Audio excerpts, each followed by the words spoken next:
Good morning, babies. Oh, did I wake you up? Yes. Hey guys, hi. Welcome back to my channel. It's me, Steven. There's Eleanor down there on the right, Buddy off to the left. They've just had a snack and a little bath, and we are all ready to cuddle down for a little nap. I need to prepare for a long night. We're doing a little red eye to New Orleans tonight. But yeah, so this is my bedroom. If you are uninitiated with my bedroom, those are, yep, that's a lot of cat trees. And there's a couple more you can't see. Oh my god. One reason I'm probably very single. I mean, anybody who sees this is going to be like, yeah, I gotta go. Buddy, you look unusually innocent right now. What's going on? What's going on? I love you, honey. Hey guys, how are ya? Welcome back to the airport. I'm on the way to work, as you can probably guess by the outfit here. I've got my hand over my heart here, mostly to hide my wings. I let them slip last week, and lots of you let me know. I was inadvertent. You all know who I work for, but we do have a social media policy, and I really try to adhere to it as best I can. So, hence the hand is up by the chest. It is... Let's see, it is 9:06 p.m. My check-in isn't until 10:30. I left the house a little early to stop off at Sprouts and grab some snacks and some food and stuff. And I grabbed some dinner. I just ate that, so I'm still wicked early. But these days with Formula One coming and the president's coming, I don't know what's going on. So I left the house kind of early. I'm going to go to the airport and grab a coffee or something. So it's good time for that. Today was extraordinary. Today was absolutely like the most ideal, perfect day ever. What did I do? I woke up probably about 4 o'clock with the cats. The cats woke me up. Eleanor comes over and goes in my ear. And so I gave them some treats, one each. We went back to bed. About 9:30 in the morning. Okay, Eleanor, all right. So we get one more treat each. We all go back to bed. I think I get out of bed. I woke up at some point and just lounged with my phone. It was so nice. And I think I got out of bed about 1:30. I mean, I just lay in bed all early afternoon. Got up, played some video games, had some lunch, got back in bed with the cats, just hung out. I spent the entire day pretty much in bed with the cats. If you saw my community post, I posted something just a couple of days ago of the cats. Buddy was against my lower back. I was on my side. Buddy was on my lower back making biscuits or making muffins, whatever that saying is. Meaning he was very happy, very content. And Eleanor was right against my chest here with her tail flapping. And I'm like rubbing her and patting her. And I just lay there for that moment, so overwhelmed with contentedness. I made a little post about it. Well, we spent the whole day pretty much in that position.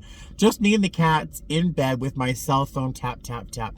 It was absolutely ideal. You could have put me on by a poolside on a cruise ship, and I couldn't have been more contented. It was so fantastic. I know it wasn't like everyone's perfect day, but it was my perfect day. I did stop off at Goodwill yesterday for a quick stop. I didn't film it. I got a couple of CDs, one of which, does anyone know who Elaine Stritch was? I don't know if she's still alive or not. I have to Google her. She's this comedic actress who's been in a lot of movies, but she did more Broadway than that. But her sense of humor is so in line with mine, and I just love listening to her. She just sang a song off of I forget what show, but it's called If Love Were All. Go ahead and Google Elaine Stritch, If Love Were All, and just listen to the lyrics. Oh, it totally speaks to my soul. But yeah, so it's been a great day. Flying off to New Orleans tonight. I have a 23 and a half hour layover, It's supposed to be 70 and raining, so I'm not quite sure what's going to happen. I am packed for both cases of just hotel room slam clicking or going out into the French Quarter or something. So I don't know what's going to happen, but I'll bring you along with me. In the meantime, as animated as I feel right now, I think I need some coffee before I start this flight. So I will see you either at the airport or in New Orleans. All right, see you soon. Remind me to tell you a story about Elaine Stritch and the hour that I spent with her. There's like 500 people in line at my ticket counter. They all have suitcases, so it doesn't look like a flight was canceled or something, but I was expecting it to be a very quiet night. We'll see. Hey there, so I just did my pre-flight checks, got the things I needed from our gate agents. We're going to start boarding in just a few minutes. There's a phone ringing on the jet bridge. I wonder why. Let's see. Our flight time to New Orleans is 3 hours and 5 minutes. We're booked to have 181 passengers on board. Our plane, our configuration holds 182 passengers, so one open seat so far, but there's always an open seat or something. What else? We are all sevens, and my airline, our employee numbers are mine is 5 digits. Newer people are 6 digits, but my number starts with a 7. Everyone else in my crew starts with a 7, so we're all vaguely around the same seniority. Hi there. I wanted to make sure you're the lead. Oh yeah. Oh Ready to board? yeah, all set. Anytime. Thank you. So we're gonna be boarding in 9 minutes. Let's get out of here. I'll see you in New Orleans. Look at security in New Orleans. Whew, it is thick, and I'm going down the wrong escalator. Hey guys, hi. I don't know why. The sounds of Steven taking his pants off. I know. Hey, how are you? So just got in my room. There is the room. There's the bed, the most important part. There's a king-size bed. The room is okay. Kind of I stayed here many times before. And every time I'm here, something goes wrong. There's at least one something. One time it was a cockroach on my hand while I was sitting in bed. Today it's the sticky floors. The floors are sticky. I was walking around in my shoes and it was like, if you're a flight attendant, you know when your galley floor is sticky because someone spilled a soda or juice or something? It was like that, but for the whole room. And what else? Oh, and my key didn't work, which is mildly irritating only because I have to go all the way up to the 6th floor, take the right to the very end of the hotel to find my key not working. So I had to go all the way back downstairs, which is just about as tedious as the story is. So I'll stop talking about that. That's resolved. I'm in my room. What was I going to tell you? The flight was 3 hours and 5 minutes exactly. We were touching down just as my alarm went off. The flight was very nice. My crew, my chaser is lovely. We had a very, very nice time. I think her name is Karen. The guys in the back are very nice, I guess. I don't know. They seem nice. We really haven't talked much. There hasn't been much chance to talk, but I also don't think I really exist to them, which is fine, which is just fine. We don't have to always love everybody all the time, right? We can try, but whatever. I feel like I've had caffeine. I haven't, so I think I'm on my 2nd or 3rd wind right now. I'm hoping to go to sleep very soon. But the flight was very nice. I didn't mention the captain. The captain, so handsome, so handsome. And he was going to Starbucks and said, "Hey, do you guys want anything?" He asked the entire crew if we wanted anything. So I got a strawberry acai refresher. Someone else got a frappuccino. Someone else got a cappuccino. Someone else got something else. I forgot. But the captain must have spent like a good, $40 on coffee drinks for the crew. It was very nice of him. But he's a 6'5", so he's pretty senior. So he's making the money. What else? Oh, I asked you to remind me to tell you about my hour with Elaine Stritch. Now, if you are under 90, you might not know who Elaine Stritch is or was. I don't know if she's alive. I feel like I'm high right now. I'm like, Elaine Stritch. She was very vocal about her alcoholism and her drinking, but equally as vocal about her recovery. And she was, as you know, I'm in recovery as well. We share a same recovery program. I'm not going to say what it was. It's frequently anonymous. But I was in Boston in one of my groups that I went to on Friday nights, and it was my favorite Friday night group. I was probably, I don't know, 6 months sober, and anything I had to say, I was desperate to talk. And in a meeting, when you talk round robin, so one person talks for like 2 or 3 minutes, then the next person talks on a topic or whatever they feel they need to talk about. We would go round robin, sharing thoughts, feelings, experiences, whatever. And I had this burning need to talk. Imagine that. But when I was just getting sober, I just felt like anything I had to say had such volume and such weight, and I just needed to share. I had to talk. I had these thoughts, and Elaine Stritch was in the meeting, sitting in my circle. Now, I wasn't happy about that at the time because she garnered quite a lot of attention. And she sat in the meeting, and while people were talking, she's taking notes. What is she doing? I was asking my sponsor heatedly, what is she doing? Nothing. Don't worry about it. Just don't worry about it. So she was taking notes so every time someone said something, she'd go, she'd write it down. And I'm thinking, I think someone told me she was an actress, and I was thinking maybe she's taking notes for a play or she's going to write something. I don't know. I was so upset about it. And when it was her turn to talk, what she did was touch on the topic that everyone in the room had shared. Like, oh, I love what you had to say about blah, blah, blah. This is my take on that, blah, blah, blah. And then she'd just go around the circle. I hadn't had a chance to talk yet, and I was so resentful that this Elaine Stritch, whoever she was taking time. I was so important. It was Elaine Stritch. Had I known who she was, the talent that she has, and her story, I would have been a little bit more humbled, I think. I don't know. I was pretty messy back then, but blah, blah, blah. That's my story. I spent an hour in a recovery meeting with Elaine Stritch. I am going to finish my juice, eat my muffin, because I got a little bit left from breakfast. Then I'm going to try and crawl in bed and get some sleep, just like 3 or 4 hours. And then, I don't know. But we'll find out together. All right, I'll see you soon. I need to go to sleep. I'm like, hi, what's going on with my voice? I'll talk to you soon. Nobody's at the pool. Go figure.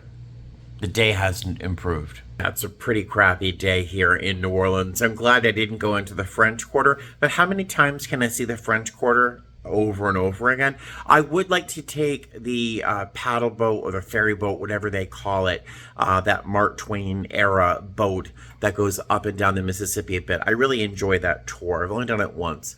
I'd like to do that again on a sunny day. But so I'm just slam clicking my layover. I've got my laptop right there. I'm playing Starfield, of course. I'm snacking. I've got some food in my Sabbath heat. I stopped off at Sprouts. Oh, that was sexy. All right, let me wipe my nose. I stopped at Sprouts yesterday for some food before my trip. Guess where the food is? At home, in the refrigerator, doing me no good here. But I always have emergency food in my luggage. I always have emergency food in my luggage. So today, I have a can of tomato soup and some rice. I had some pre-cooked rice that I got at Costco. So I'm making some tomato soup with rice. And I've got some crackers, which I always have in my bag as well. And for tomorrow, I have pasta. I have 2 of these pre-cooked Barilla pasta things and a jar of pesto. I always have these things, pesto and pasta, in my suitcase for cases just like this. So tomorrow, before I have to go for the shuttle, when I wake up in the morning, I'll heat up the pasta and the pesto to make sure it's cooked and, you know, edible. It's still kind of al dente and hard in the current state. And I'm just going to put that in my tote bag so I can eat that tomorrow during the day. I can eat it cold, no problem. So I'll have something to eat during the day tomorrow because it's a fairly long day with 3 legs. But that's my trip so far.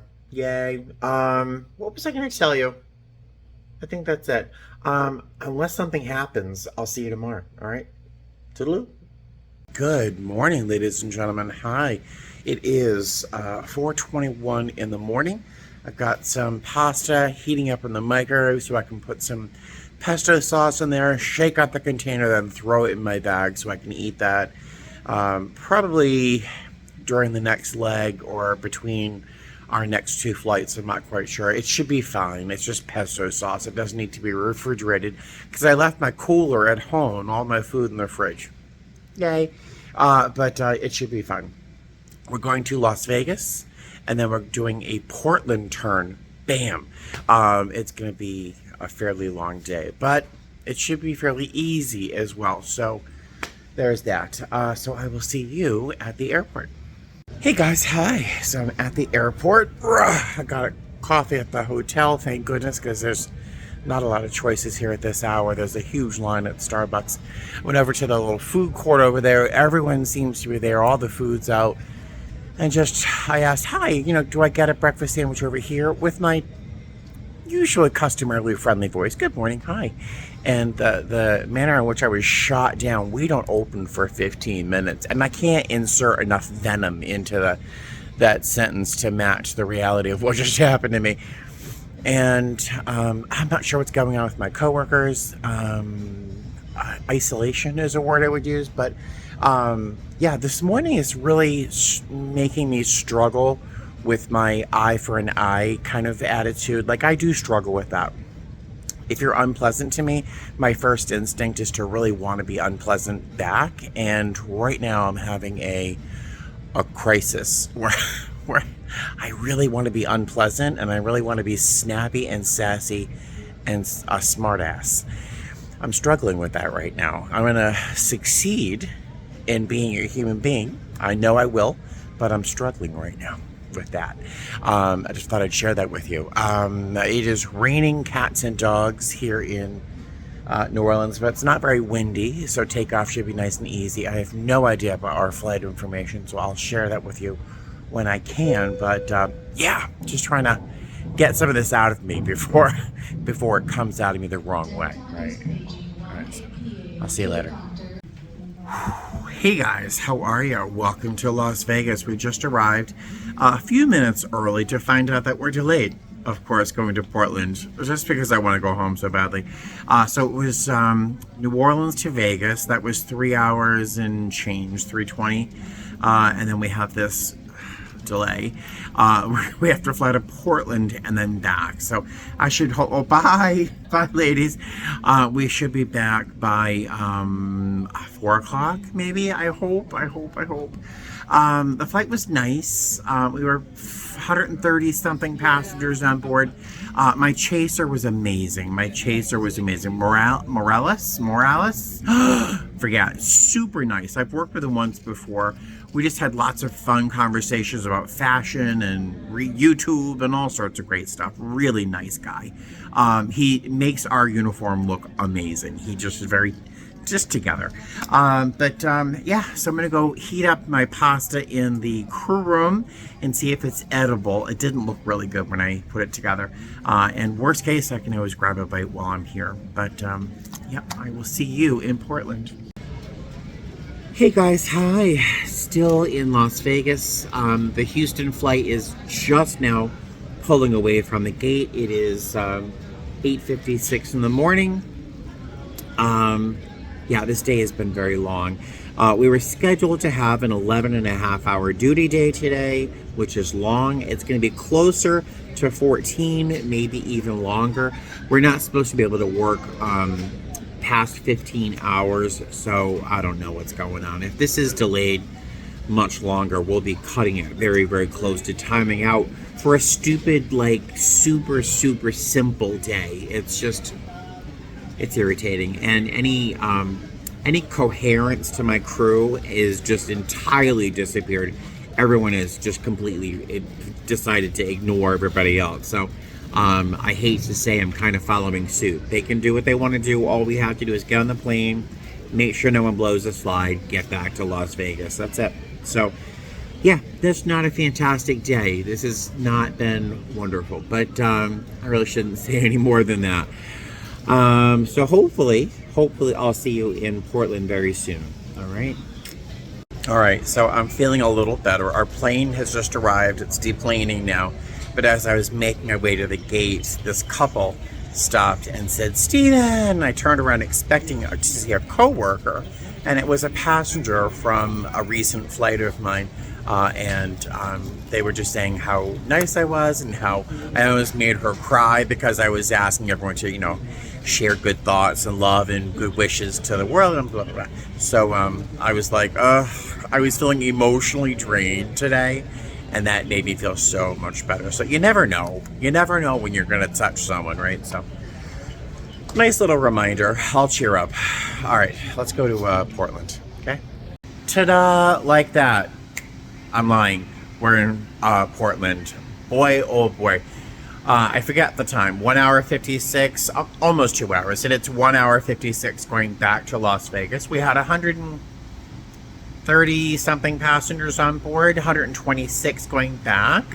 My chaser's fantastic. A lot of charisma. She's a Leo and she's Puerto Rican. So she told me that.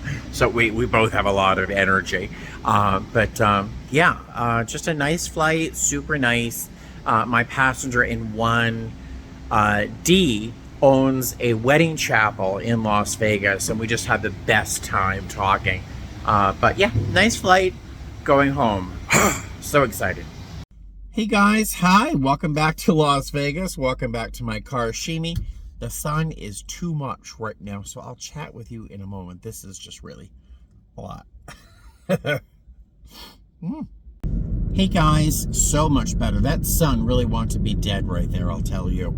The day ended up being very nice. The day was turned around. Do you want to know why my day was turned around, or what it was that turned my day so nicely? If you know me and my channel, you probably already know what it was. What was that? You're right, my passengers. I had some really good people on the plane today. Very, very nice. Lately, I think I've told you this, I've been adding a little bit to my post-flight announcements in that, I'd like to thank everyone for joining us, but excuse me. But if you have any spare prayers or wishes or good thoughts or any kindnesses of any size, shape, or form, if you could practice some empathy and compassion, the world really needs it right now. And I've been adding that to my flights for the past, I guess, couple weeks. And it really touches a lot of people. Because I say it with sincerity, obviously, because the world is a shit show right now, but it really does touch a lot of people when I say it. And when they're leaving the plane, when they're deplaning, they say such nice things. And we're in solidarity here, and that we want peace for everyone, as difficult as it will be to find. But yeah, just a really nice, in the end, a nice day. My relationship with my coworkers didn't improve very much, but that's okay. You can't love everyone all the time and work with, they're amazing people, I'm sure, but we just didn't really work out well. My chasers, on the other hand, thank goodness, were great. My first chaser of the day, amazing. We've worked together once before. He's just a fantastic guy, and we had a great time. My second chaser, very, very, very nice. A lot of charisma. We're both very bold personalities, so we worked well together. She had a lot of coughs and a lot of noise, and she said she had some allergies, and whenever someone's coughing like that and says they have allergies, I'm like, I don't know, we're 37,000 feet in the air with a great hepatitis, whatever. So and then she's like, I don't know if I feel well, so I'm kind of hoping I don't get sick. I'll be a little resentful if I get sick, because I don't want to get sick. But we'll see. We'll see. It's not my control. If I were really, really super worried, I guess I'd be wearing a mask, right? But what else did I want to say? Oh, I had to hide, I didn't have to, but I chose to, a subscriber. What does that mean? So when if I see a comment or from a viewer, I usually read it and love it. I put a little heart next to it so that they know I read it. I read every single comment. If there's a real hateful comment, which is unbelievably rare, I hardly ever get haters, which is so nice, because I think I try to be genuinely me. It's hard to really hate me.